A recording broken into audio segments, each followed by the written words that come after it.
Ok, Voilà. allez, on va démarrer la room. Bienvenue à tous et à toutes. Alors, on va, comme à notre habitude, François, mais tu vas le découvrir, on va avoir un petit jingle qu'on va lancer. Et puis, on va avoir un petit billet acidulé de notre ami Frédéric Brulatour, qui nous prépare toujours, il nous concocte toujours un petit billet.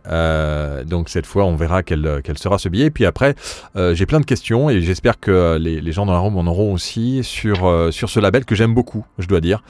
C'est pas parce qu'on t'invite mais j'aime beaucoup bien sûr les podcasts que vous produisez. On va en écouter, on va faire des extraits et on pourra aussi interagir avec les extraits qu'on écoute. Et puis n'hésitez pas à monter, ceux qui sont dans la room. On y va avec le jingle. Monsieur Brulatour, you're ready for your billet? J'y suis presque, okay. Comme d'habitude. Allez, jingle et on attaque. À tout de suite. Vous allez écouter un podcast. Et ça, c'est une bonne nouvelle. Littérature, mode, sport, art, fiction, santé. Des centaines de milliers de podcasts sont disponibles. Et il vous faudra une vie pour les écouter. Mais le pod est là. Le meilleur du podcast, c'est sur le pod, en version papier ou numérique. Pour plus d'informations, www.lepod.fr. Et voilà, nous sommes à notre 52e room, podcast Tout savoir sur le label Engel. Et on va, avant d'accueillir François et peut-être une autre personne qui va nous rejoindre, Romain, pour un podcast. D'abord, un petit billet acidulé de Brulatour, comme à son habitude. C'est à toi. Bonjour à tous. Un podcast bien produit, c'est aussi et surtout de cela dont nous allons parler durant les 60 prochaines minutes. Alors si vous vous sentez l'âme d'un talent ou si vous êtes persuadé peut-être d'être un podcasteur émérite, vous pouvez toujours aller frapper à la porte d'un studio, ça coûte pas cher. Vous aurez peut-être la chance que votre podcast soit produit, diffusé, monétisé mieux, sans prendre trop de risques financiers. Alors sur le papier, cette possibilité est sympathique. En réalité, c'est quand même un vrai parcours du combattant que seuls les meilleurs podcasteurs terminent. Alors quelles sont les exigences d'un podcasteur? Et plutôt, devrais-je dire ici, dans ce cas présent, d'un producteur.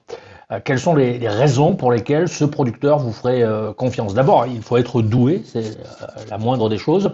On ne doute pas d'ailleurs un seul instant ici que vous le soyez, mais il faut aussi et surtout que votre projet corresponde aux valeurs, à l'éditorial, à la philosophie qui est portée par le studio qui produira demain votre aventure. Il faut du temps. Rares sont les projets qui naissent comme par magie ou par l'opération du Saint-Esprit. Du temps, c'est souvent de l'argent, mais c'est pas tout. Il faut aussi et surtout que votre projet soit intéressant pour engager une potentielle audience. Il faut aussi que vous compreniez qu'un producteur, c'est pas seulement un financeur. Il a aussi son mot à dire sur toutes les étapes de la production, le synopsis du business, sa scénarisation, son enregistrement, sa diffusion, sa promotion, j'en oublie. Il faut aussi que l'audience consécutive à la diffusion soit aussi surtout suffisamment imposante pour passer par la nécessaire case de la monétisation. Bref, avant de frapper à la porte d'un studio, il faut donc aussi savoir promouvoir sa création et savoir, si possible, engager une communauté. Bon, une fois que vous avez répondu oui à cette dizaine de questions, d'obligations, vous pouvez peut-être commencer à réfléchir à la possibilité donc d'aller frapper à la porte d'un studio. Comme je disais précédemment, il ne faut pas le choisir au hasard, il faut qu'il vous corresponde, que vous ayez ensemble une multitude d'atomes crochus. Alors plus ce sera le cas, plus vous aurez la chance qui vous accompagne.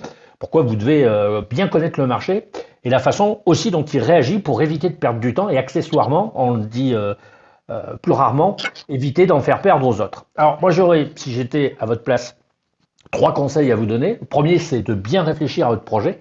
C'est une réflexion au long cours qui vous permettra de faire mûrir votre podcast.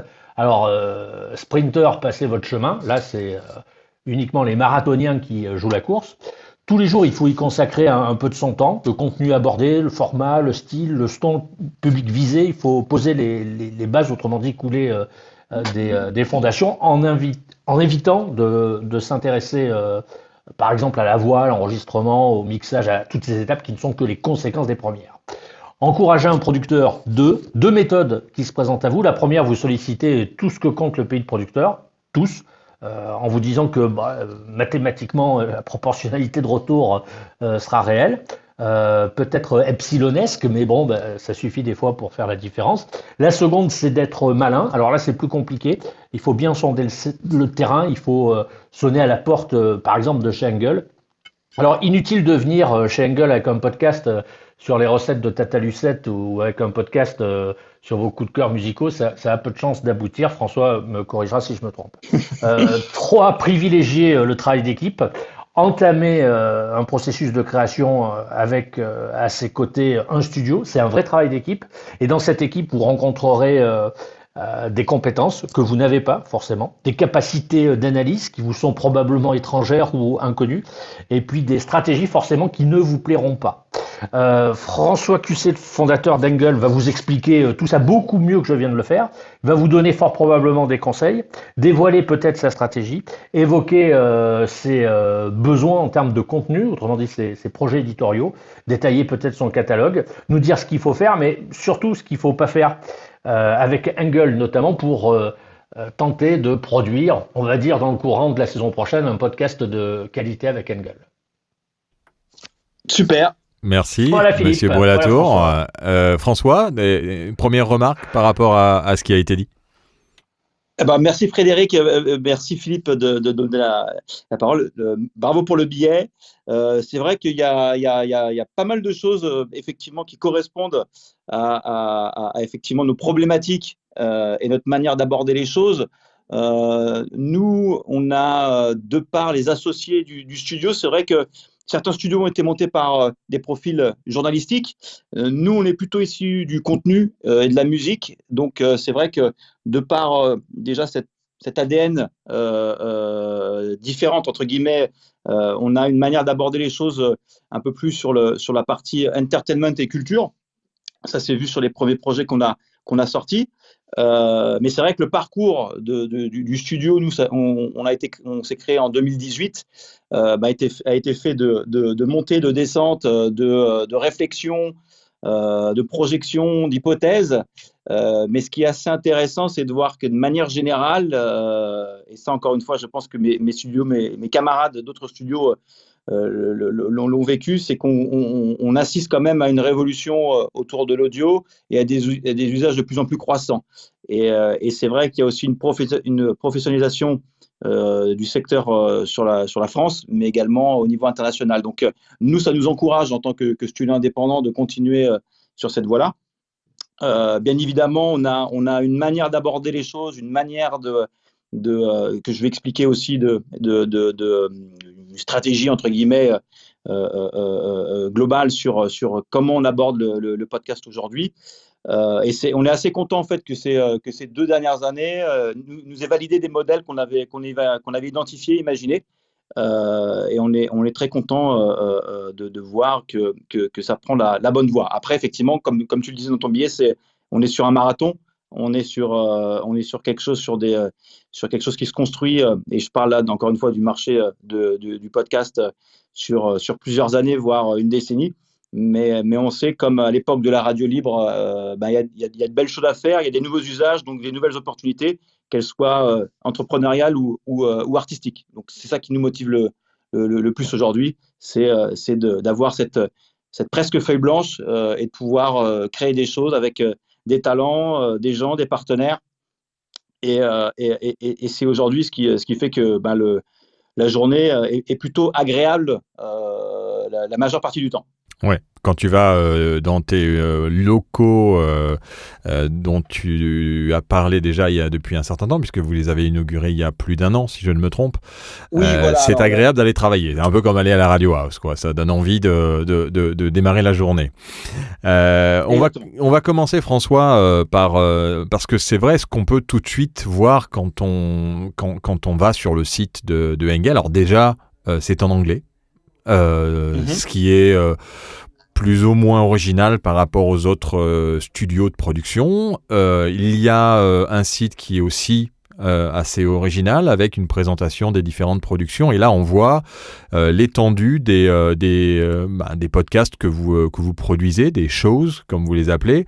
Il y en a plus d'une dizaine, avec certains qui sont des productions exclusives pour des plateformes, d'autres des productions qui sont diffusées sur la totalité des plateformes, et ça dépend de la langue, puisque vous avez aussi des podcasts qui sont en langue anglaise, et ça fait partie aussi des choses dont on va parler, c'est le développement à l'international. Déjà, on va passer en revue quelques petits sons, parce qu'on aime bien passer des sons. On est quand même dans un milieu audio. Donc, on va passer quelques trailers, et puis bon, vous allez certainement les reconnaître, parce que dans les trailers, il y a les noms, mais je voulais vous faire écouter quelques petits passages.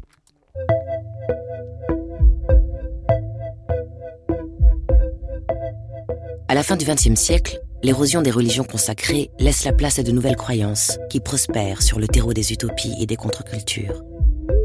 On cherche alors dans un ailleurs cosmique des réponses à des questions éternelles. Qui sommes-nous ? Où allons-nous ? Quelle est la voie du bonheur ? C'est dans ce bouillonnement spirituel qu'apparaît une nouvelle figure aussi inquiétante que charismatique, celle du gourou. Donc voilà pour le premier extrait. Un autre petit extrait. Engel.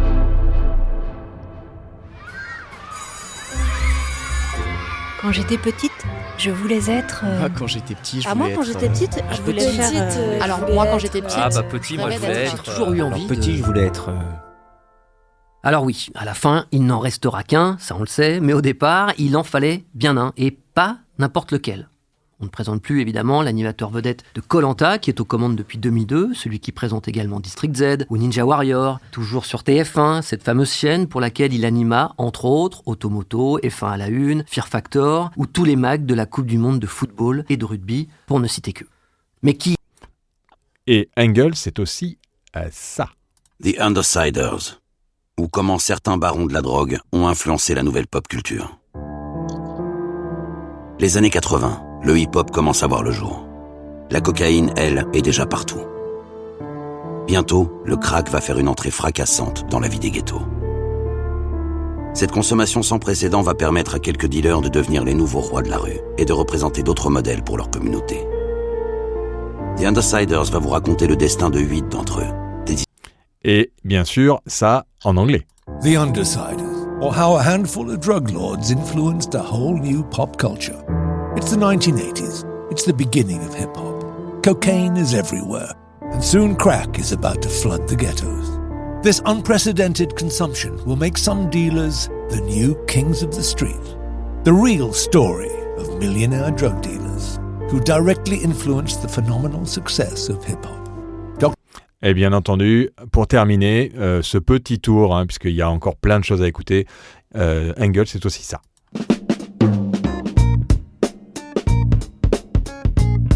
Initial SG. Comme Serge Gainsbourg. Épisode 6, 1980-1991. Gainsbourg, période noire et paillettes. Du champ, du brut, du vent.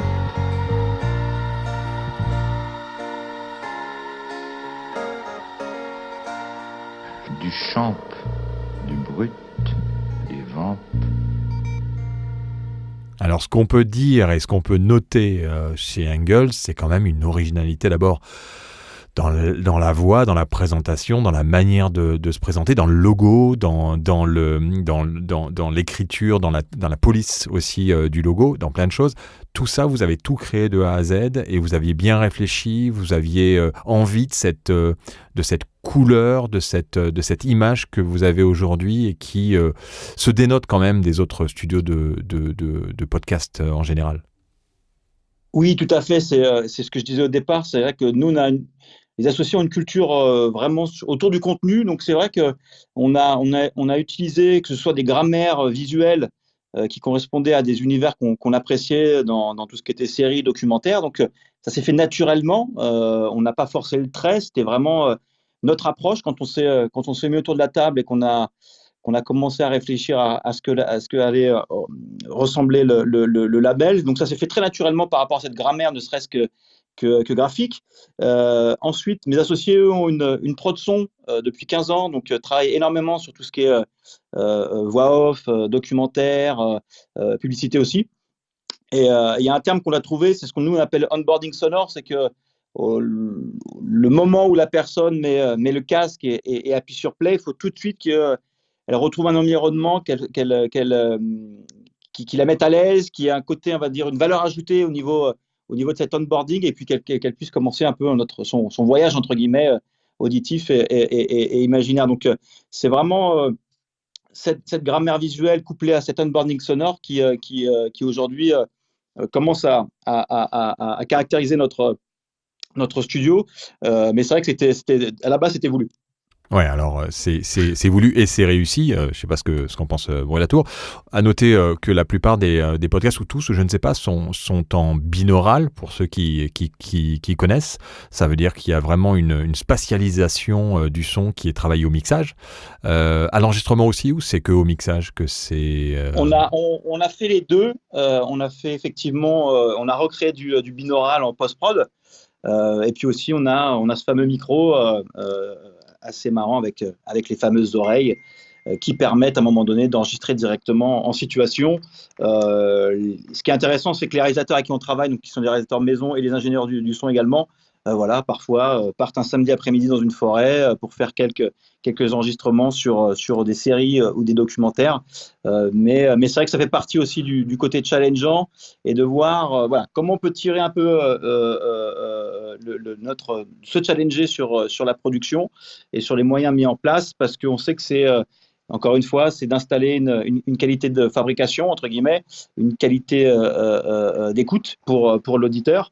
Et c'est là-dessus qu'on mise. On veut que ça soit vraiment une belle marque, et que les gens aient plaisir de découvrir nos productions, tant bien même les sujets même si les sujets à la base ne les intéressent pas. Il faut que ce gage de qualité lui fasse dire j'ai aimé les productions Angle, je connais pas très bien ce sujet, mais si eux s'ils sont mis, ça vaudrait peut-être le coup de jeter une oreille ou deux.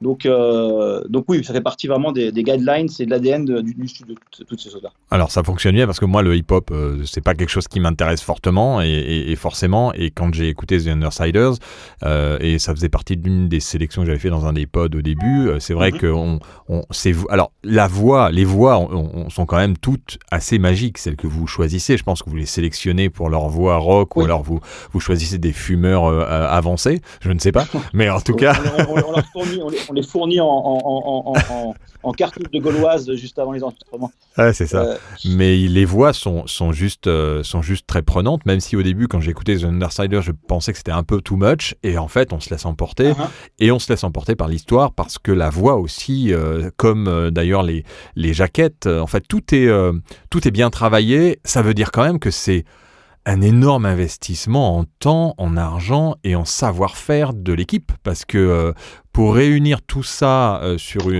quand on démarre un studio de prod, ça ne doit pas être évident. Et puis après, on viendra sur la deuxième partie, c'est comment est-ce qu'on fait. Et là, il y a beaucoup de podcasteurs dans la room. Quand on est podcasteur et qu'on a un projet, est-ce qu'on peut venir voir Angle pour son projet, ou comment ça marche? Donc première question déjà, c'est le travail que ça a dû demander à mettre en place tout ça, et que ça demande au quotidien pour tous les nouveaux podcasts que vous faites. Et on parlera certainement du projet que vous avez aux États-Unis. Mais et deuxième, comment on fait quand on est un podcasteur? Est-ce qu'on peut venir avec un projet, ou alors c'est vraiment des productions que vous faites en interne et que vous validez avec des Audible, puisqu'il y a Audible, Spotify, vous avez fait des podcasts pour Magellan, pour Sibel, sans parler des podcasts de marque qui sont encore autre chose. Ouais. En gros, c'est ça, c'est que à la création du studio, donc quand les associés, quand on s'est trouvés, et qu'à un moment donné, c'était une évidence qu'il fallait qu'on travaille ensemble, parce que l'approche éditoriale et de production était identique, et qu'on avait la même vision. C'est vrai que derrière, il y a des moyens, et nous, on s'est tout de suite dit, moi, ce que je dis, c'est que l'audio à la demande, c'est la suite logique de la vidéo à la demande, donc il va y avoir forcément une migration, on le voit sur la radio, mais il y aura une augmentation des usages. Et nous, très vite, on voulait marquer le coup, ou sortir du lot, ou être différencié et différenciant avec cette approche déjà scriptée, multilangue et ultra produit entre guillemets. Donc oui, effectivement, il y a un coût de temps homme, il y a un coût financier et il y a effectivement une équipe à monter et à mettre autour d'une table, qu'elle soit une équipe internalisée ou qu'elle soit avec des journalistes, des auteurs et des comédiens. Tu parlais d'Undersiders, on fait des compositions aussi originales, mais l'idée c'est qu'on voulait trouver un standard qui nous corresponde. L'idée c'est que ce standard, on l'a fait, c'est un peu comme une carte de visite pour aussi déjà voir si les gens appréciaient le contenu. Par exemple, si tu parlais d'Undersiders et du fait effectivement que tu n'es pas à la base un passionné de musique urbaine, moi, dans l'intention, alors il se trouve que j'ai écrit le projet, donc j'avais un peu les deux casquettes, mais dans l'intention, j'ai dit, voilà, moi, je veux qu'on parle de rap, mais qu'il n'y ait aucune musique rap dedans. Ça serait trop facile, en fait. C'est trop facile de mettre des gros rythmes de... C'est comme la série Versailles, c'est comme la série Versailles, il y a la musique classique sur Canal. Je ne sais pas si vous avez vu la série Versailles, il n'y a pas une seule musique classique dedans, et c'est ça qui décale complètement la série. Ça aurait été trop facile de mettre une grosse voix issue du rap et mettre derrière des grosses musiques hip-hop. Moi, je me suis dit, quand il y a un look, c'est trop facile. Et c'est pas ça que je voulais faire. Et donc, moi, je voulais plutôt quelque chose qui se rapproche de Grandeur et Décadence, de destin un peu singulier, et d'avoir plutôt une mise en musique. Donc ça, on a travaillé avec un compositeur, surtout plutôt pour des nappes, des clés, des moments de tension.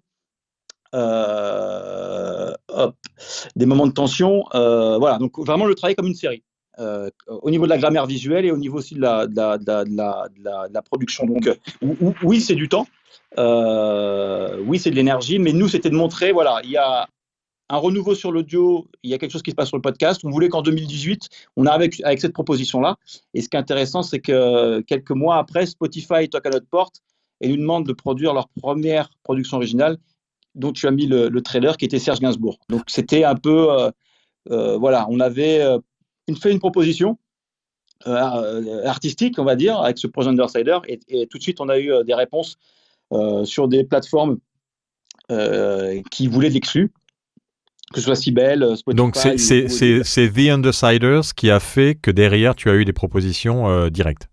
Voilà, exactement. Donc c'était un peu comme si on avait fait, on avait payé pour voir, entre guillemets, ne serait-ce que aussi pour se jauger, pour voir comment on pouvait mettre les équipes en place, les problématiques de droits musicaux dans les podcasts. Donc nous, on a vraiment monté le studio autour de ce projet-là, et on a commencé à avoir une gymnastique qui nous permettait de voir comment on pouvait répondre aux problématiques de plateforme, puisque à la base, le projet s'est formé là-dessus. Moi, j'avais lu au détour d'un document sur Spotify que c'était le document d'introduction en bourse de Spotify, qui en gros disait, voilà, moi je m'appelle Spotify, mon concurrent c'est pas Deezer, mon concurrent c'est pas Apple, mon concurrent c'est la radio. Je vois pas pourquoi le matin on écouterait une matinale d'1 heure et après on basculerait sur Spotify. Moi je veux que la personne soit sur Spotify dès le matin. Donc tout de suite on a vu qu'il allait y avoir une bataille entre guillemets autour de l'incarnation et des programmes exclusifs. Et c'est là où moi je me suis dit, ok, il y a quelque chose à imaginer autour de ça. Et c'est ce qu'on a vu après avec effectivement un Audible qui cherche des productions originales et avec qui on travaille beaucoup, un Spotify avec qui on a aussi pas mal de projets produits, Deezer également. Donc c'était cette réponse effectivement à ce que malheureusement, puisque moi je viens de là, la musique n'était plus qu'une commodité. Je vais écouter les Doors, je peux aller chez Deezer, je peux aller chez Spotify, mais qu'il allait y avoir après des enjeux sur les incarnations, donc qui facialement représentent la plateforme, donc des présentateurs, des programmes. Et c'est là qu'on a commencé à réfléchir à un modèle de studio, à savoir identifier les projets, identifier les talents, préparer des castings, préparer toute la partie contractuelle, synchroniser des musiques, faire de la post-prod, binaural, pas binaural, voilà, accompagner sur le marketing. Donc c'est comme un travail de studio, et effectivement ça prend du temps, c'est une équipe aujourd'hui, on est une petite dizaine, mais c'est vrai qu'on ne chôme pas. Mais on savait, et c'est notre pari encore une fois, on est en plein dedans, c'est que pour faire du podcast, il y a un minimum de personnes à mettre autour d'une table. Pour reprendre l'actu, sur un terrain de foot, les mecs sont 11, sans compter les entraîneurs et tout le tralala. Mais aujourd'hui, je pense, et on est convaincu, que pour créer des podcasts de qualité et pouvoir passer un palier, je parle du marché en tant que tel, les équipes doivent être un minimum autour d'une table pour pouvoir délivrer régulièrement et avec ce label qui nous correspond, quoi. Donc la première réponse à ta question, c'était oui, ça prend du temps. Ouais. Et puis la deuxième qui après on va accueillir Romain, et Fred a une remarque aussi à faire, c'est est-ce que par exemple le projet Allons Enfants, est-ce que c'est né de quelqu'un qui est venu te voir, est-ce que c'est possible, ou alors est-ce que c'est vraiment tout est fait en interne et il n'y a pas vraiment de gens qui peuvent vous proposer des projets? Alors, ça marche dans les deux sens. C'est soit on a envie effectivement de se positionner sur un sujet, et donc là, nous, toute l'année, on rencontre des auteurs qui ont des univers, qui ont des envies, et il se peut qu'on rappelle un auteur 6 mois après parce qu'on a envie de lancer quelque chose, je ne sais pas, sur les Vikings, et qu'on avait rencontré quelqu'un qui est spécialiste des Vikings. Donc ça peut être autour de ces éléments-là, ou alors effectivement c'est les projets qui nous sont proposés plus en scripté, donc documentaire fiction, avec une bible, avec un premier épisode écrit. Donc voilà, ça marche dans les deux sens. Pour Romain, ici présent, ça part, c'est quelqu'un que je connais depuis de nombreuses années et qui maîtrise, on va dire, l'art microphonique, puisqu'il a usé ses guêtres en tant que journaliste sportif, et puis il avait une sensibilité, et c'est vrai qu'il y avait quelque chose qu'on voulait faire, qu'on voulait imaginer, et Romain, lui, avait quelque chose d'assez précis sur ses envies, et qui n'était pas du tout lié au sport. Donc c'était assez intéressant aussi de voir dans un autre emploi, et en tout cas on a été très charmés dès le départ sur le projet, puis on en a enregistré plusieurs qui sont donc le premier est sorti la semaine dernière, et on est très content de le faire découvrir au public. Ouais, qui s'appelle Allons Enfants. Frédéric, et puis on accueille Romain juste après.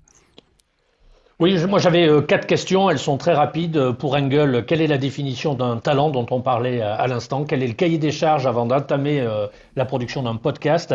Combien rapporte une série, accessoirement, tant pour le producteur que pour, on va dire, entre guillemets, le podcasteur, c'est-à-dire le talent qui tient une place, alors soit dans l'écriture, soit dans l'animation.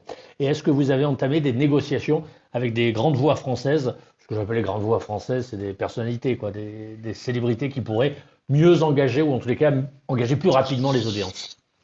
Ok, c'est très clair. Pour les talents, ce qu'on appelle talent, nous, ça va être tout part du texte. Donc ça va être tout ce qui est journaliste, auteur, scénariste, concepteur rédacteur pour les marques. Donc vraiment, nous on parle tout part du texte, hein. Donc c'est vraiment toutes ces personnalités qui ont des compétences et des expertises autour de ça. Il y a également aussi tout ce qui est musicien, compositeur, puisqu'on fait des compositions originales, donc c'est vraiment l'artistique pur, et ça c'est des choses, c'est la matière qu'on aime le plus, on va dire, approcher, de rencontrer des gens qui sont d'univers complètement différents entre un lundi et un mardi. Donc c'est ça, c'est cette genèse-là, tout part de ces talents-là.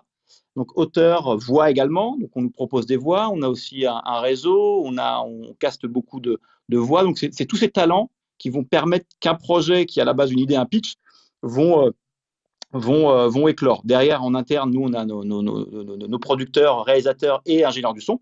Donc, tous ces gens-là vont permettre à un moment donné, donc on va composer une équipe. Donc, ça peut être un journaliste, une voix, un réal et un ingé son. On va composer une équipe qui nous paraît la plus pertinente pour la typologie de projet. Donc, ça, c'est ce que nous, on appelle les talents.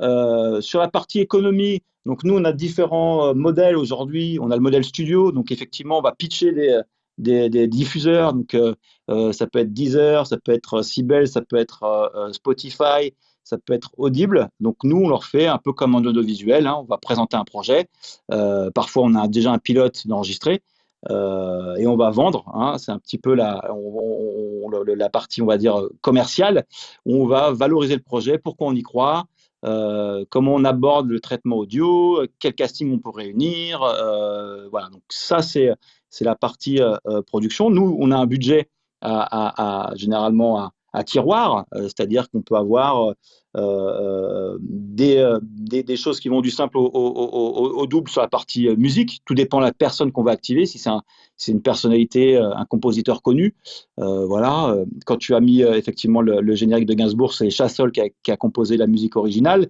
Donc c'est quelqu'un on va dire, qui est plutôt dans des fourchettes plus ou moins hautes en termes de production. Voilà, donc nous on monte un budget, pareil pour les voix. À un moment donné, on peut avoir des gens qui sont très très bons castés, et puis derrière on peut avoir aussi des A-list.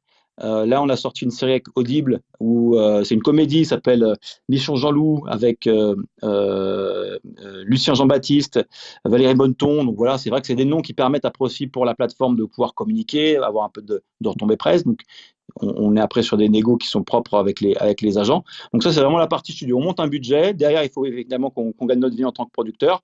Et après, le projet est vendu avec des problématiques derrière de droit, d'adaptation, de choses comme ça. Donc là, on est plus sur du cas par cas. Et pour les voix dont tu parlais, oui, effectivement, on a des beaux projets qui arrivent, notamment, encore une fois, avec Audible à la rentrée, avec une série policière qui s'appelle Killer Social Club, avec Mathieu Kassovitz, rôle principal, et Vincent Elbaz, donc pour les rôles principaux. Donc ça, ce qui est intéressant, c'est que on prend pas forcément le nom pour le nom, donc on essaie d'avoir des tons et des voix qui correspondent au projet. Bien évidemment, il faut que le projet leur plaise. Donc, l'écriture, le sound design, déjà les premiers éléments qu'on peut leur faire écouter. Et c'est vrai que derrière, il y a quand même, ça permet, nous, notre combat, entre guillemets, c'est de pouvoir ouvrir les chakras et pouvoir convertir le plus de gens à l'audio. Et c'est vrai que les plus beaux messages qu'on reçoit, c'est: j'écoutais pas de podcast avant, mais j'ai découvert grâce à une de vos productions. Donc, ça, c'est quelque chose qui nous plaît. Donc, c'est vrai que ça aide, en plus des talents où les mecs sont super carrés, ils ont appris le texte le jour J. Enfin, c'est que derrière, ça déroule également, quoi. Donc, c'est aussi un gage de qualité de notre côté comme du leur, d'avoir quelque chose qui délivre bien et qui est bien joué, quoi. Donc sur ces voies-là, oui, effectivement, je te confirme qu'on a ces projets-là. Gourou, c'était avec Mélanie Doutet, Gainsbourg, c'était avec Melville Poupeau. Et encore une fois, on ne prend pas les noms pour prendre les noms, c'est que il y a quand même derrière des tests, des essais, de voir est-ce que ça le fait, est-ce que ça marche, est-ce que ça tient la route. Et on a des très beaux projets qui ne sont pas forcément avec des célébrités, mais qui marchent tout aussi bien, puisqu'encore une fois, c'est la partie casting et test qui nous fait valider. Nous, il y a des projets où on a enregistré 5 épisodes et on a tout enregistré au dernier moment, en se disant non, il y a un truc qui ne va pas. Bon, voilà, c'est en perte et profit. Mais voilà, on aurait pu le sortir, mais voilà, au 5e épisode, on a dit non, bon, on enregistre tout. Voilà. Donc, c'est encore une fois, c'est l'expertise et on essaie de réunir autour de la table les talents qu'on pense les plus pertinents pour construire le projet. Alors, on va parler du projet de Allons Enfants avec Romain qui est parmi nous. J'ai simplement désactivé ton micro parce qu'on entendait les bruits de rue par derrière. Donc, si tu peux le réactiver pour venir nous parler de ce projet, la genèse peut-être de ce projet Allons Enfants que j'ai écouté. Je ne sais pas si certains dans la room ont écouté le premier épisode avec Denis Brognard. Un entretien très très sympa et surtout avec des surprises à l'intérieur où sa mère lui dit des choses, il était peut-être pas forcément au courant. Déjà peut-être présentation rapidement de ce projet et puis comment ça a démarré en fait. Bonjour Philippe, bonjour à tous, vous m'entendez là? Ouais, très bien. Ouais. Super, tant mieux. Ce sont effectivement les rues de Paris que vous avez peut-être entendu tout à l'heure. Je m'en excuse si vous entendez quelques pigeons ou voitures au passage. C'est un projet qui est né avec François d'une idée que moi j'ai eue en tant que jeune père. Comme François a pu vous le dire tout à l'heure, moi j'ai une carrière de journaliste dans le sport essentiellement, puisque j'ai travaillé chez TF1 et Eurosport pendant une vingtaine d'années. Et puis en parallèle de tout ça, j'avais envie d'être dans quelque chose de plus sociétal, plus proche de la transmission. Sans être trop prétentieux, j'avais envie d'offrir à ma fille et à cette nouvelle génération des profils inspirants. Alors c'est vrai qu'inspirant, c'est un mot qu'on utilise beaucoup ces derniers temps, mais l'idée était vraiment de pouvoir créer une main tendue entre cette génération qui, à mon avis, a beaucoup à nous apporter, qui a vraiment une vision sur notre société qui est évidemment intéressante, avec pas mal de décalages.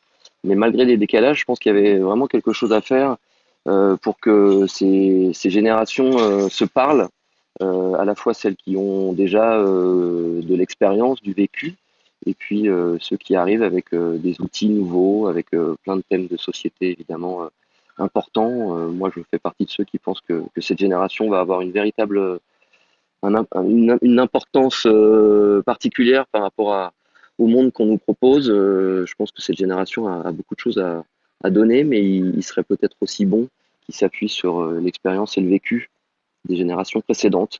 Donc voilà un petit peu l'idée, voilà un peu l'intention. J'avais vraiment aussi envie de faire quelque chose, et François, de par leur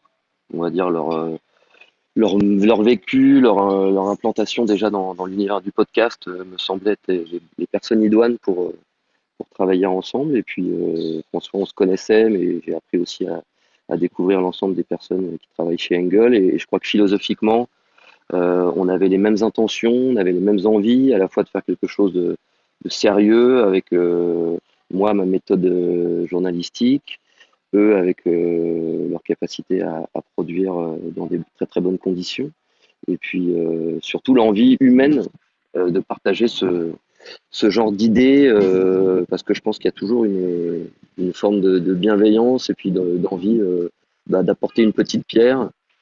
Moi je dis souvent, mieux vaut allumer une petite lumière, si petite soit-elle, plutôt que maudire l'obscurité, et c'est ce genre de choses sur lesquelles je pense qu'on avait des intentions communes avec François. Donc quand je lui ai parlé du projet, assez vite ça a commencé à devenir concret, et puis ça y est, Allons Enfants est né la semaine dernière, et je suis évidemment preneur de toute remarque, critique.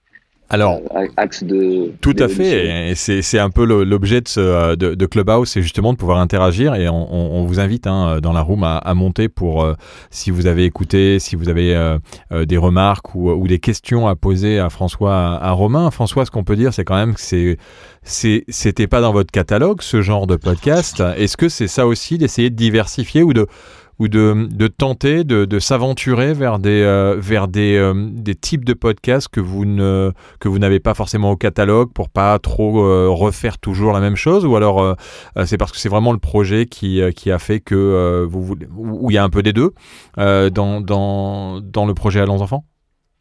Il y a un peu des deux. C'est vrai que quand on prend les contenus, nous on fait la différence entre scripté et flux. C'est-à-dire scripté, c'est tout ce qui est écrit, narré, donc c'est les documentaires, des fictions. On sait qu'il y a un temps de fabrication qui est assez long. Ça peut aller en 2, 3, 4, parfois 6 mois sur des grosses productions comme on fait pour Audible.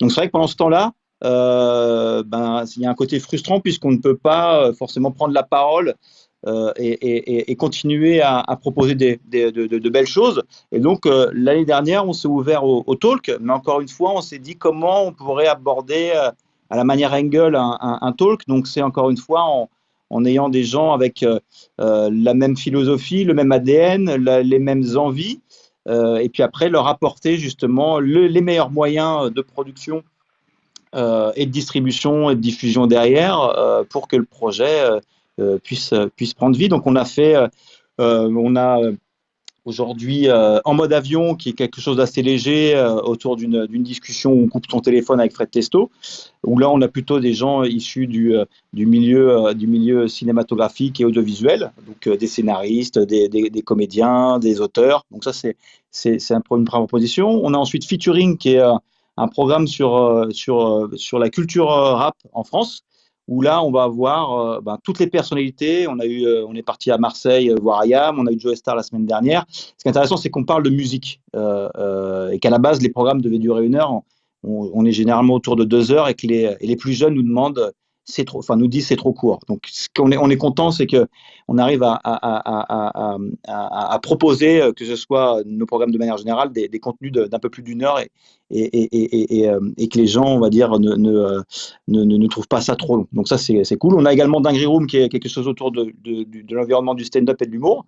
Et puis Allons Enfants, qui était quelque chose, encore une fois, c'était une rencontre déjà à la base il y a quelques années avec Romain, une rencontre amicale.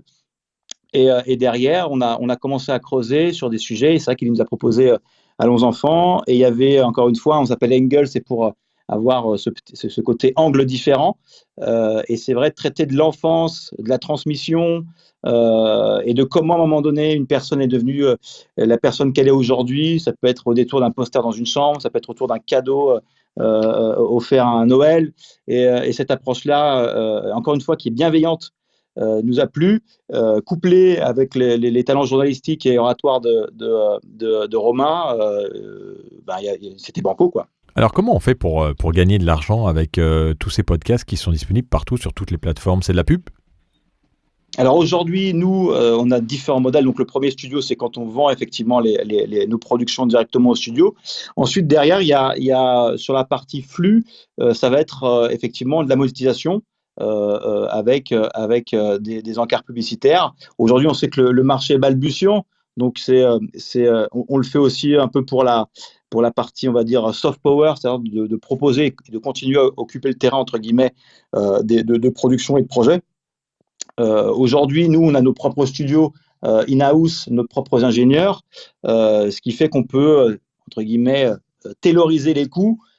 Et entre deux grosses productions, pouvoir produire nos c'est projets. Comme ça. C'est ça. Donc c'est ça. T'as une production qui te rapporte de l'argent et enfin on va dire sur 4 projets, t'en as 3 avec lesquels tu vis et une que tu peux faire parce que ça te permet de développer et de faire un peu ce que tu veux sans que ça soit une commande. C'est ça. C'est du coup de cœur. Voilà. Sans rentrer dans le secret des dieux, quand on voit les audiences à CPM et qu'on fait des petites règles de 3, c'est vrai que c'est compliqué aujourd'hui de gagner de l'argent uniquement sur la pub, de recouper, on va dire, les investissements sur un projet uniquement avec la pub. On va pouvoir faire de temps à autre du sponsoring sur des programmes très précis, mais la vocation de nos programmes de talk, c'est plutôt le côté, on va dire, culture et entertainment qu'on souhaite véhiculer, de créer une image. Si je prends la parabole avec Canal+, on avait le Grand Journal qui effectivement était un peu la figure de proue et qui permettait après de découvrir un autre univers. Nous, c'est un peu ça avec nos talks, c'est de faire découvrir notre univers à des auditeurs, à des futurs partenaires, pourquoi pas, pour qu'ensuite, après, derrière, on puisse à un moment donné faire des projets sur mesure ou très précis. Mais c'est vrai qu'aujourd'hui, c'est pas forcément avec le pré-roll qu'on va couper tout ou partie des budgets de production sur les talks. Oui, puis c'est intrusif et donc c'est un peu les produits d'appel pour aller justement après s'intéresser aux podcasts qui sont disponibles uniquement sur certaines plateformes et donner envie d'aller les consommer. Alors, on va revenir un peu sur le podcast de Romain, puisque je ne sais pas si des gens dans la room ont des questions à poser ou des remarques à faire par rapport à ce podcast. Moi, en tout cas, j'en avais une, donc je voulais en parler. Et je pense que j'ai vu passer je pense que c'était un message sur WhatsApp de Lucie, donc qui travaille avec nous et qui écoute beaucoup de podcasts et qui s'occupe de notre partie développement et commercialisation, puisqu'on a tous besoin de gagner un peu d'argent. C'est le fait qu'il n'y a pas du tout et je voulais et vous allez voir pourquoi je reviens avant de finir ma phrase, je reviens sur ça. Dans la présentation de About sur Angle, il y a 2 phrases qui m'ont marqué. D'abord, c'est podcasts are televisions for the earbud generation, et la deuxième, c'est it's the sound of the sea that makes you believe in mermaids. Donc pour ceux qui ne comprennent pas l'anglais, le podcast, c'est un peu la télévision pour la génération de ceux qui travaillent qui utilisent les oreilles, et it's the sound of the sea that makes you believe in mermaids, c'est le son de la mer qui te fait croire aux mermaids, aux sirènes. Sirènes, voilà, ça y est, j'ai trouvé le mot. Aux sirènes. Donc, c'est une citation, ça, il me semble, de mémoire. Ouais, alors c'est Anthony T. Hinks, et la première, c'est Jason Rowley de TechCrunch, apparemment. La première, je sais pas, mais la deuxième, oui. Sur Allons enfants, il n'y a pas d'illustration musicale, il n'y a pas cette espèce d'imaginaire qu'on aime bien avoir dans les podcasts. Est-ce que c'est volontaire ou est-ce que c'est quelque chose dont vous aviez parlé ou parce que c'est vrai que moi, à certains moments, je me suis senti tiens, j'aurais bien voulu avant que la mère parle ou avant ou quand il est dans une réflexion avoir cette espèce d'illustration musicale ou d'ambiance musicale qui me permet d'aller un peu plus dans l'imaginaire. Est-ce que c'est volontaire ? Alors, c'est des questions qu'on s'est posées effectivement au moment de créer un peu le template de ce à quoi va aller ressembler l'émission. Rien n'est figé, bien évidemment, et on est à l'écoute des retours comme ceux aujourd'hui ou ceux qu'on a sur les réseaux sociaux. C'est vrai qu'après, c'est quelque chose d'organique, donc rien ne nous empêcherait demain d'intégrer un peu plus d'imaginaire et d'immersion. C'est vrai qu'on l'a pas fait sur ce premier épisode. Mais encore une fois, rien n'est fermé. En fait, alors c'est pas une question piège, hein, c'était vraiment une remarque parce que si tu veux, moi en tant qu'auditeur des podcasts d'Angle, alors je les ai pas tous écoutés, il y en a plein que je viens de découvrir en allant sur le site parce que c'est pareil, on est tous la tête dans le guidon et on regarde à moitié ce que font les autres et je vois qu'il y a plein d'autres podcasts qu'il faut que j'aille écouter au-delà de ceux que j'ai écoutés. Mais en fait, la promesse pour moi d'Angle, c'était de rentrer dans une espèce d'ambiance sonore, musicale. Alors la voix de Romain, elle est géniale et pour moi elle colle bien avec Angle, mais j'ai pas retrouvé ce côté ambiance comme j'ai pu être vraiment bercé par celle des productions. Alors que je comprends, hein, c'est pas le même genre de podcast et donc on n'est pas obligé de toujours avoir une production musicale avec un imaginaire créé pour ça. Mais c'est vrai que mon ressenti premier sur le premier épisode, mais après le contenu fonctionne très bien et on écoute d'un trait l'interview parce que ce qui est dit est intéressant et concernant. Mais c'est vrai qu'il y a des moments où déjà en intro j'aurais voulu plus sentir que c'est l'environnement Angle dans lequel je suis. Mais après, c'est vraiment une remarque personnelle et si vous avez d'autres retours comme ça ou des dizaines de retours comme ça, bon, vous pouvez le prendre en compte. Sinon, vous le mettez à la poubelle. Hein. C'est comme toutes les remarques. Hein. C'est à vous de voir. Mais c'est vrai que à certains moments, j'avais l'impression que ça me manquait. Ok. Bah, écoute, on prend le point. C'est vrai que encore une fois, hein, c'est quelque chose d'organique et c'est la manière de pouvoir un peu fine-tuner la proposition et nous effectivement ce qu'on cherche c'est cet onboarding sonore, c'est-à-dire c'est de créer les meilleures conditions d'écoute et d'immersion autour des programmes, tant bien même le programme est un talk ou une interview, donc on est super à l'écoute et super ouvert justement sur ces retours-là. Et peut-être qu'il y a des choses qui vont évoluer au fur et à mesure du temps. Bah, c'est l'avantage du podcast, c'est qu'on peut le faire évoluer. Romain ?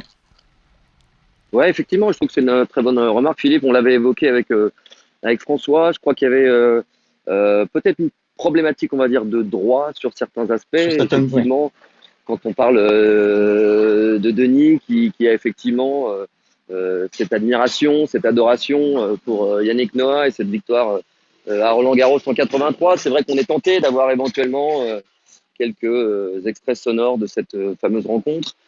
Donc là, je pense qu'il y avait déjà cet aspect-là. Et puis, l'autre question, c'est effectivement, quand on est sur du talk, à quel moment le talk est le cœur du propos, ou est-ce qu'on vient y ajouter une autre couche sonore qui effectivement va nous emmener là-dedans, mais est-ce qu'on rentre pas aussi dans une écriture qui devient presque trop riche?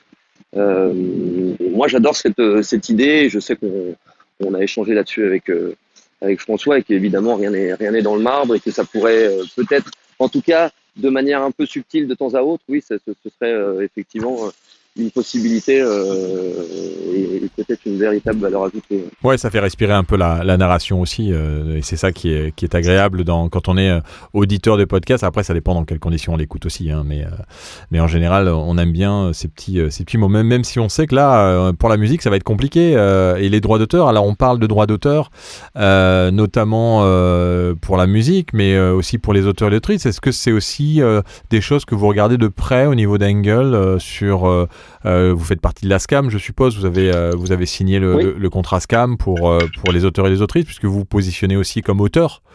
Enfin, ça dépend des podcasts, j'imagine. Voilà, c'est vrai que nous, dès le départ, c'était de voir un peu, dès la création, c'était de voir et de pas encore une fois la genèse de chacun des associés, donc issus de la musique et du contenu, où très vite, on a rencontré des gens à la SACD, à la SCAM et à la SACEM sur... voilà, quels sont les usages, quelles sont aujourd'hui les remontées côté studio que vous avez.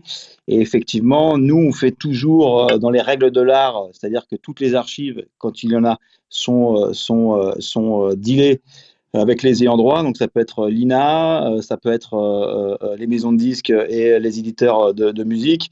Donc, nous, on fait toujours dans les règles de l'art pour, à un moment donné, être accord avec la législation. Et aussi avec les gens avec qui on a l'habitude de travailler depuis de nombreuses années. Voilà, c'est vrai que des inserts, donc c'est des droits à clearer. Par exemple, tu prenais l'exemple de Yannick Noah, donc effectivement, il faut se rapprocher des chaînes de télé. Donc, soit elles ont des banques qui s'occupent des archives, mais après, il faut dealer par type de droit et par territoire. Oui, c'est un enfer. C'est un enfer. Non, mais c'est un enfer, ça c'est clair. De plus en plus, il y a des méthodes. Et ils en sont.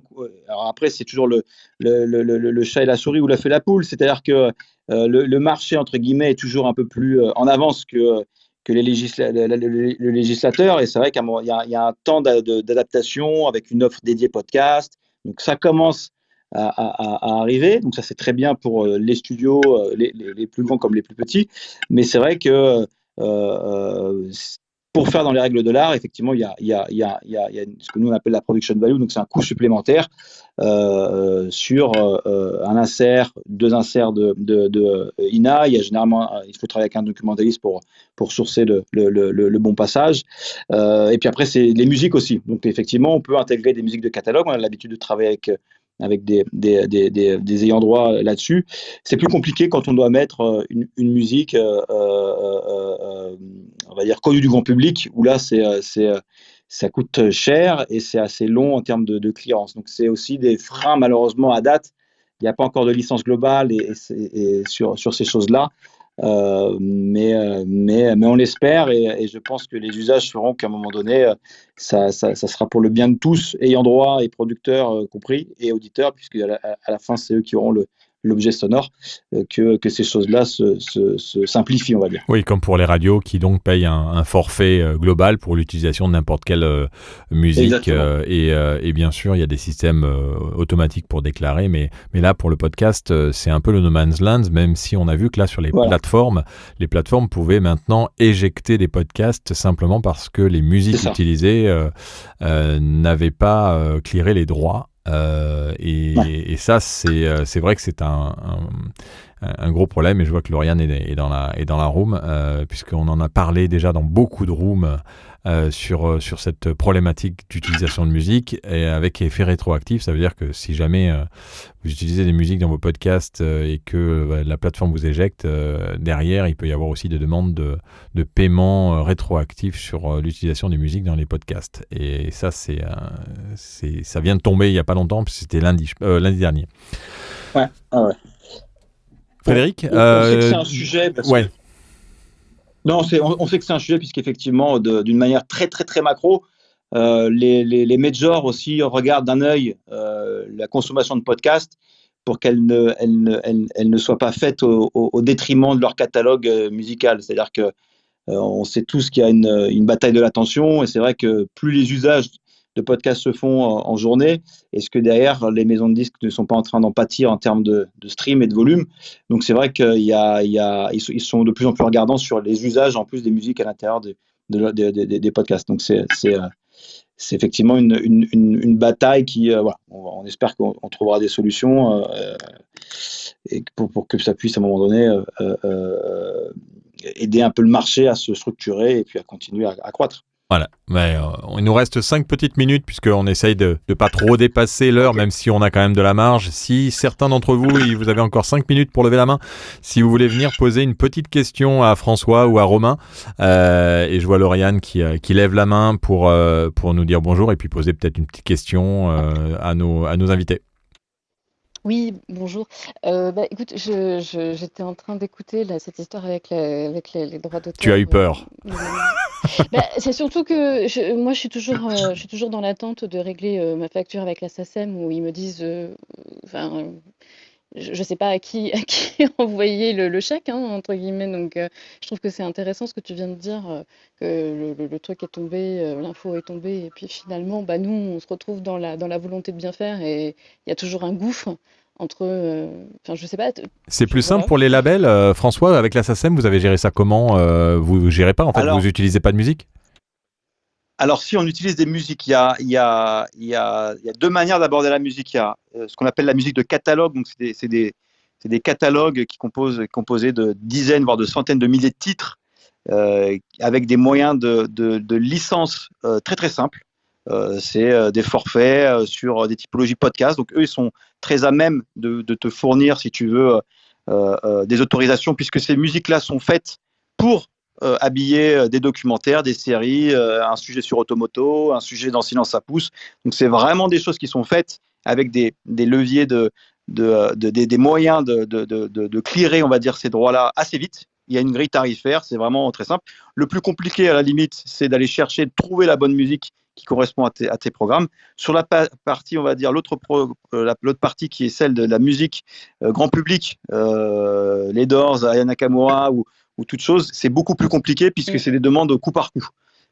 Et généralement, il y a 2 droits à dealer. Il y a le droit master qui est la personne qui a enregistré sur un support la musique. Donc, ça peut être Universal Music. Et après, il y a l'éditeur. Donc, l'éditeur, c'est celui qui gère les droits voisins de la musique. Donc, il y a toujours cette double demande. Nous, un de mes associés, Jérôme, a monté les départements synchronisation, donc connaît tous ces usages-là, de faire des demandes au coup par coup. Donc parfois c'est compliqué, c'est qu'il faut trouver les ayants droit. Donc imagine, tu as trouvé une super chanson, mais tu ne sais pas, à part l'auteur, tu ne sais pas qui est. Donc il faut sourcer qui est l'ayant droit. Il faut après rentrer en contact avec eux, leur expliquer le pourquoi de l'usage. Ils peuvent aussi à un moment donné faire opposition en disant non, moi j'ai pas envie. Alors c'est plus quand on est dans le domaine de la pub. Hein, souvent on a vu que des chansons ont été complètement dénaturées avec des publicités. Donc c'est plus compliqué quand on passe par le process c'est pas automatique si tu veux. Il y a quand même une demande de clearance à faire auprès de l'ayant droit et de l'éditeur. Et puis il y a une durée. Et donc ça prend du temps. Il peut y avoir une durée aussi limite, c'est-à-dire qu'on peut avoir des droits pour 3 ans, pour 5 ans, ou payer les droits pour une certaine durée, sur une certaine géographie aussi. Ça peut être international, national, et après c'est l'indice qui va augmenter et le tarif qui va augmenter selon l'utilisation et l'exploitation. Et étant donné qu'on est sur des plateformes internationales, en général, c'est plein pot qu'on doit payer ces genres de droits. Donc c'est vrai que c'est une question à laquelle il faut vraiment se pencher, Lauriane, à ton niveau, parce que c'est vrai qu'elle utilise des musiques plutôt grand public, et donc là il risque d'y avoir des problèmes dans les mois à venir, parce que si la directive vient de tomber, ça veut dire qu'elle a été, je pense, finalisée en 2019, et là elle a été actionnée en 2021, donc ça veut dire que toutes les plateformes sont en train de se mettre, et j'ai vu qu'Acast l'a fait, les autres on n'a pas encore reçu d'alerte, mais on va vite recevoir des alertes de toutes les plateformes disant que toute musique commerciale utilisée sans avoir clearé les droits, le podcast sera supprimé. Voilà, c'est les mêmes technologies qu'utilise aujourd'hui un YouTube, un SoundCloud. Je crois que c'est Pex, c'est une société qui gère des droits. Pex, c'est des robots qui vont écouter, un peu comme Shazam le fait, et reconnaître des formats d'ondes, et après interroger l'ayant droit en disant est-ce que tel ID, tel programme a les droits, oui, non, et si oui, j'autorise, sinon je shut down, et c'est vrai que ça complique la chose. Alors c'est vrai que nous, dès le départ, comme on est issu un peu de cet écosystème, on a montré patte blanche dès le départ, mais c'est vrai que ça peut être frustrant pour des gens, ne serait-ce que pour des droits de citation, pour chroniquer un album, pour chroniquer une sortie. Il va y avoir, ça va complexifier un peu le process de création. Ce qui était dommage par rapport à la genèse du podcast, qui est la liberté, quoi. Oui, eh ben oui. Mais c'est là que ça devient de plus en plus un métier et ouais, enfin. Ah ben dès qu'il y a de l'argent, dès qu'il y a un peu d'argent qui vient dans l'affaire, obligatoirement ça s'industrialise, et l'industrialisation fait qu'il y a une professionnalisation, et que de 80% de podcasts natifs et 20% de studios, on va inverser la manœuvre, c'est-à-dire que il y aura 80% des podcasts qui seront faits par des studios et 20% qui seront des natifs à terme. Hein. On sait très bien que ça risque de tourner comme ça, malheureusement, pour la liberté. Puis c'est intéressant. Ouais, puis c'est intéressant de savoir que le podcast était encore quelque chose dans certaines régions de France où on ne sait pas ce que c'est, et aujourd'hui on parle de production qui. Enfin bon. Après, moi je trouve ça super intéressant parce que dans la manière dont moi je vois le podcast, je l'ai toujours vu. Moi, je me suis toujours positionnée comme auteur, scénariste, et je l'ai toujours vu comme un film audio. Donc, de toute façon, depuis quelque temps, je cours plus vers les boîtes de prod que l'indépendance totale, parce que on peut pas être partout à la fois. Enfin, c'est pas possible. Chacun son job aussi, je pense. Mais bon. Et voilà. Et c'est pour ça. Donc, François, concrètement, si quelqu'un, et tu as des demandes régulières, et puis on va s'arrêter après. Si personne d'autre n'a des questions. On a sur notre site, et puis sur contact@angle.fr, on reçoit des pitchs, des projets de talk, des projets de séries, des projets de documentaires. Donc c'est vrai que c'est compliqué de tout traiter dans un temps rapide, mais on voit passer tous les projets. Parfois on échange en direct avec les auteurs, avec les journalistes. Et encore une fois, c'est la capacité, nous en interne, de pouvoir tout traiter. Entre les encours, entre les productions, entre les retours de brief aussi à faire pour des plateformes, pour des marques. C'est vrai qu'on essaie de se dégager un minimum de temps pour éplucher et voir, pour pas passer à côté d'un projet coup de cœur, ou ne serait-ce que d'un auteur coup de cœur. Parfois, le projet, on n'est pas forcément en phase, ou on n'a pas forcément, on ne se positionne pas forcément sur le projet, mais il peut y avoir un coup de cœur sur l'auteur. Et après, derrière, l'idée, c'est ça, c'est de trouver à quel moment on peut, on pourra collaborer. Mais c'est vrai que on en reçoit, et puis on n'a pas la science infuse. Hein, c'est qu'on a moi, comme vous avez pu le voir, je suis très porté musique. Sport, je crois que je connais rien. On a dû me traîner hier pour aller voir le match, mais voilà, donc des experts, on en a besoin, des regards, des tons. Ça, c'est nous, sur tous les projets qu'on fait, nous, ce qu'on souhaite avoir, c'est cette précision-là, en fait. C'est qu'on soit précis sur la musique, précis sur les questions, précis sur le son. Voilà, c'est la précision qui est un peu l'ADN du studio. Donc tout sujet précis, intéressant, avec un angle un peu pertinent, nous titille un peu. Et puis après, derrière, on essaie de voir comment on peut faire vivre le projet dans une ligne éditoriale, dans un calendrier de sortie, mais déjà les rencontres sont enrichissantes. Oui, et puis avoir la capacité à pouvoir traiter et produire, parce que vous êtes responsable de la production, donc vous pouvez pas vous engager sur 15 projets en parallèle. On aimerait, on souhaiterait, ce serait notre problème. Mais après, derrière, c'est vrai qu'il y a des arbitrages à faire, et parfois, c'est pas forcément de gaieté de cœur, quoi. C'est vraiment le temps, l'énergie, les bras parfois qui nous manquent, mais on va essayer d'y remédier dans ces prochains mois. Pas de diversification comme certains studios de podcasts. Vous restez dans la production pure et dure, ou est-ce que l'édition de livres, l'événementiel, tout ce genre de choses vous attire un peu? On a été approché. Alors pareil, sur l'événementiel, on a été approché avec la réouverture des lieux, donc il y a peut-être des choses qui vont arriver à la rentrée. Sur l'édition également, on essaie de voir comment apporter. Allô? Oui, vas-y. On essaie de voir comment apporter quelque chose. Donc oui, il y a effectivement une bifurcation. Nous, on se cache pas effectivement qu'on a toute la partie propriété intellectuelle de certains programmes, et de voir comment on peut les faire vivre dans d'autres écosystèmes audiovisuels, documentaires, édition, live, merchandising. Je pense pas qu'on fera des mugs, mais oui, enfin, ou pour les invités. Oui, voilà, pour les invités en édition très limitée. Mais l'idée, c'est ça. C'est comment on arrive à faire vivre un programme qui a une véritable identité et de la meilleure des manières, sans trop travestir l'idée originelle, quoi. Mais c'est plus au niveau international où effectivement il y a des chakras qui sont un peu plus. Ah oui, on n'a pas parlé de l'international et du projet, et puis j'avais encore plein de questions, et Dimen est monté pour poser une question. Mais avant le pourcentage entre le podcast de marque et podcast donc produit, c'est quoi en termes je demande pas le chiffre d'affaires global, mais en gros c'est quoi? C'est 40% de production, 60% de podcasts de marque. Est-ce que c'est là où... Nous, ça va être... le premier vecteur, c'est vraiment les productions qu'on fait pour le compte de plateforme.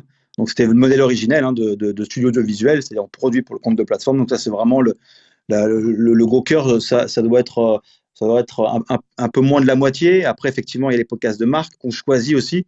On ne fait pas forcément tout, puisque nous, on essaie de craquer une idée, d'avoir vraiment un à-propos sur la marque. Et puis après, derrière, ça va être tout ce qui va être licence, B2B aussi. On fait pas mal de production pour des coms internes, des choses comme ça. Mais le cœur du réacteur, c'est ce qui nous motive depuis le départ, c'est effectivement de produire pour le compte de plateforme. Mais on voit que demain, avec les modèles d'abonnement Apple et Spotify, il y a des choses qui vont être aussi imaginées et possibles de faire. Donc toujours autour du contenu et de la propriété des programmes, quoi. Ouais, on voit des annonces qui de plus en plus de studios qui lancent des podcasts justement avec cet abonnement Apple, qui est encore un bon vecteur d'écoute du podcast, même si Google Podcast et Amazon Music arrivent doucement. Ouais. Et il y avait ce projet aux États-Unis. Alors on va pas spoiler parce qu'on va en parler dans pas longtemps dans la lettre pro de la radio et dans RedTech, nos magazines. Mais il y a une production en cours aux États-Unis et qui est un peu originale parce que c'est pour les États-Unis, c'est ça? C'est ça. C'est à un moment donné, notre question, c'était comment produire depuis la France des contenus originaux pour des localités. Il se trouve que dans notre réseau de contacts, on a ce qu'on appelle des music supervisors. Donc, ce sont toutes les personnes qui imaginent la musique dans des séries. Donc, il y a tout un savoir-faire, une connaissance, encore une fois, une expertise. Et c'est vrai qu'on a réuni 4 personnes autour d'une table. Alors, eux enregistrent depuis les États-Unis, donc il y a tout un process technique avec des setups à imaginer. Eux enregistrent depuis les US, nous rapatrient les pistes, on post-produit ici et on distribue depuis la France via notre partenaire Mégaphone. Les programmes. Donc effectivement, après, il faut quand même avoir des relais locaux pour promotionner, pour faire connaître le podcast. Et ça, c'est aussi des choses qu'on a envie de tester avec nos contacts en direct, avec leurs contacts aussi, puisqu'ils ont aussi leur réseau journaliste, choses comme ça. Mais c'est quelque chose qu'on a envie de tester. On reste sur une niche puisque c'est tout ce qui est autour des musiques de séries, de musiques de films. Il y a un regard, quelque chose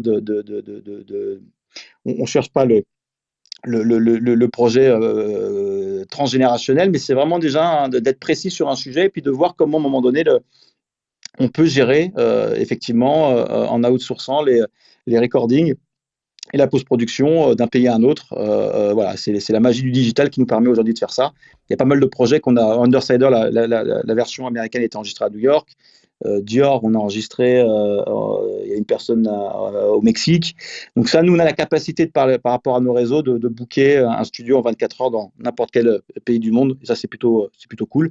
Et après, derrière, c'est des moyens technologiques qui nous permettent de récupérer les sessions et de les travailler ici.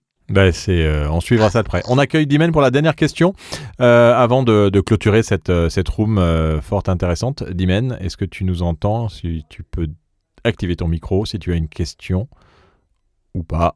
Oui. Oui, je vous entends. Merci en tout cas. C'est très intéressant votre sujet. Là, en fait, la question après, je pense que là, il y a répondu juste avant. C'était, je voulais savoir comment ça se passe pour proposer du contenu en fait au label Angle en fait. Proposer des types de sujets, etc. et trouver pour pouvoir travailler en fait avec vous en fait, tout simplement. Je te dis, Dimen, c'est vraiment, t'envoies un mail à contact@angle.fr et nous, dès qu'on a du temps, on se penche, on regarde, on essaie de voir si il n'y a pas forcément un doublon avec ce qu'on est en train de faire ou ce qu'on va faire. Il y a effectivement, si on a la capacité, les ressources pour voir si on peut mobiliser des premiers essais, des choses comme ça. Mais en tout cas, la première manière de le faire, c'est de nous envoyer un document avec un pitch, une idée de traitement, le pourquoi du projet, voilà, une bio aussi autour des personnes qu'on peut activer. Est-ce que tu es journaliste, est-ce que tu es host, est-ce que tu es passionné? Enfin voilà, on part du principe que tout le monde a son univers et tout le monde a une proposition à faire. Et après, derrière, on essaie de voir comment c'est faisable et comment on peut faire vivre le projet, quoi. Ce qui est notre étape. Romain, tu avais un petit mot à dire, Romain, vas-y. Ah non. Non, tu as activé ton micro. En général, mais quand les gens activent leur micro, j'ai l'impression qu'ils veulent parler. C'est pour ça que je te donnais la parole. Peut-être le mot de la fin, Romain, pour te remercier d'avoir participé à cette room. Et puis il y a plein. Je suppose que tout n'est pas fini pour Allons Enfants. Vous êtes en enregistrement encore. Ça va durer le plus longtemps possible. Évidemment. Prochain rendez-vous lundi avec Thierry Marx. Je vous avoue que cet épisode m'a beaucoup plu. Je suis pas là pour dire qu'il est meilleur que les autres, mais je trouve qu'on a vraiment trouvé avec Thierry Marx le genre d'invité type d'Allons Enfants. Une histoire d'enfance incroyable, un parcours inspirant et puis une capacité à être désormais dans la transmission. C'est vraiment les 3 clés de voûte d'Allons Enfants. Et puis, pour ce qui est des prochains invités, le prochain invité est un joueur de tennis avec lequel on va échanger le 24 juin prochain. Ah oui, donc vous n'avez pas beaucoup d'avance alors. Ah si, on en a 7. D'accord. J'ai eu peur. Ouais. C'était juste pour vous dire que c'était le suivant sur la liste. Et puis, je suis très content aussi, Claudie Aigneret a accepté aussi de faire partie des enfants d'Allons Enfants. Femme remarquable avec une histoire assez incroyable, qui elle aussi participe désormais à la sélection potentielle des prochaines personnes qui partiront dans l'espace. Voilà, c'est vraiment pour dire aussi à Dimen que un projet, c'est une envie, c'est des gens, c'est des humains qui sont là pour aller un peu raconter des histoires ensemble. J'étais super content de le faire avec François Engel. Donc Dimen, accroche-toi. Tous les enfants d'Allons Enfants que j'ai rencontrés avaient tous un trait commun dans leur parcours d'enfance qui était de dire il faut oser. Il faut vraiment prendre en compte ses envies, ses rêves. Alors ça fait toujours un peu grosse phrase bateau, un peu cliché, mais quand vous entendez les gens qui ont réussi à atteindre leur objectif vous le dire et le redire, et ben franchement ça donne envie d'y croire. Et voilà, c'est pour ça que Dimen, il faut pas que tu lâches si tu as des idées, des envies. Franchement, il y a la place pour tout le monde. Ouais, je pense que c'est ça, je trouve. C'est Denis Bronard qui disait aussi que c'est aussi souvent les rencontres qui font la différence. S'accrocher, être passionné et rencontrer les bonnes personnes au bon moment. Donc avoir un petit peu de chance aussi, ça aide entre guillemets. Merci à tous et à toutes pour votre présence. C'était bien agréable de vous avoir tous dans cette room, et puis bien entendu cette room est enregistrée et sera rediffusée sur le site Le Pod avec un article et l'édito de le petit billet de Brûlatour. François, qu'est-ce qu'on peut te souhaiter pour les mois, les années à venir, que le podcast explose comme c'est le cas aux États-Unis et en Angleterre? Oui, voilà. Et puis comme le disait Romain, c'est encore plus de rencontres. C'est ce qui aussi nous passionne et nous motive, c'est de découvrir des univers à chaque sujet, c'est de découvrir des parcours. Enfin, c'est vraiment nous ce qui nous motive. C'est cette alchimie qu'on peut retrouver autour des talents, autour des envies, autour des projets, et de voir que le podcast permet de les concrétiser assez vite entre guillemets, par rapport à des projets audiovisuels qui prennent beaucoup plus de temps, de projets littéraires. Et c'est la force du podcast, c'est qu'on peut avoir une proposition artistique, créative, assez rapidement dans le bon sens du terme, et surtout un retour du public, les premiers messages d'encouragement, les premiers messages de soutien, de cercles qui ne sont pas forcément les cercles proches. Ça fait toujours plaisir et ça donne envie de continuer. Donc nous, c'est ce qui nous anime en fait, c'est vraiment de donner les meilleures conditions pour pouvoir créer des belles choses, et puis après elles nous appartiennent plus, c'est le public qui se les empare et qui en profite, et puis qui nous font des retours. Donc c'est ça en fait, c'est plus de rencontres, j'ai envie de dire. Et puis oui, effectivement, s'il y a une explosion du podcast, ça nous permettra de faire de plus en plus de projets, quoi. Mais en tout cas, c'est plutôt une belle aventure. Ouais, félicitations pour toutes vos productions, longue vie à Engel, et encore plein de podcasts à venir, on l'espère, pour le bonheur de nos oreilles. Monsieur Brulatour, un petit mot de la fin avant le jingle qui clôture cette 52e room. Bravo à Engel, bel été à toutes et à tous, et bonne rentrée, une rentrée tambour battant pour Engel et pour son équipe. Super. Merci Philippe, merci Frédéric. Merci à vous deux. Merci à très bientôt. Jingle. À très vite. Et à vendredi pour ceux qui veulent découvrir Joël Ronez et Binge Audio, le deuxième label studio ou label que nous invitons avant de finir cette saison du club Pod, et d'en reprendra à partir de septembre, comme on vous l'a promis, mais peut-être pas 3 fois par semaine. Eh bien, à très bientôt. Ciao. Vous allez écouter un podcast. Et ça, c'est une bonne nouvelle. Littérature, mode, sport, art, fiction, santé. Des centaines de milliers de podcasts sont disponibles. Et il vous faudra une vie pour les écouter. Mais le pod est là. Le meilleur du podcast, c'est sur le pod, en version papier ou numérique. Pour plus d'informations, www.lepod.fr. Et voilà,